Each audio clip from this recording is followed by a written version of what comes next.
መስረቅ ባህል ሆኗል። መዋሸት መቅጠፍ ባህል ሆኗል። ሰው ቆሽሿል። የያዘው ቦታ ትልቅ ሊሆን ይችላል፣ ቀጣፊ ነው። የራሱን ህንፃ ገንብቶ የመንግስት ቤት የሚሻማ ነው ባለስልጣን የሚባለው።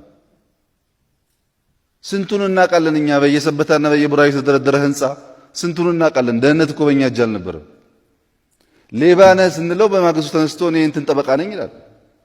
ሌባ ጠበቃ የሆነበት ሀገር ነው።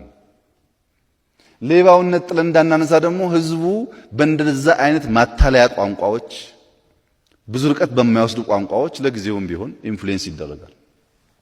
ይሄን በትዕግስት በማስተዋል ካልሄድም በስተቀር እናንተ እንዳሰባችሁት በቀላሉ የሚሆን አይደለም። እኔም ማረጋግጥላችሁ ባለፈው 2 ዓመታት ኢኮኖሚ ላይ የነበሩትን በርካታ ስብራቶች ከእሳቤ ጀምሮ ለውጥ ለማምጣት ሙከራ ተደርጓል። አሁንም ችግር አለ። አሁንም ስራ ይፈልጋል።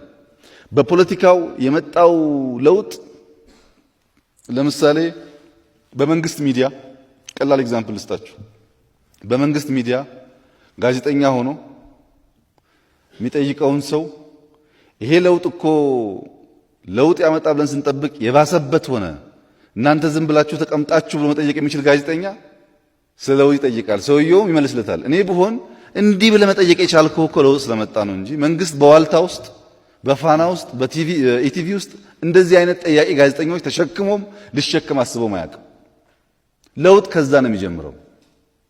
ሌላው ሂደት ነው። ራስን ሳትለውጥ ሀገር መለወጥ ፓርቲ መለወጥ የሚባል ሁኔታ ውጤታማ ያደርግ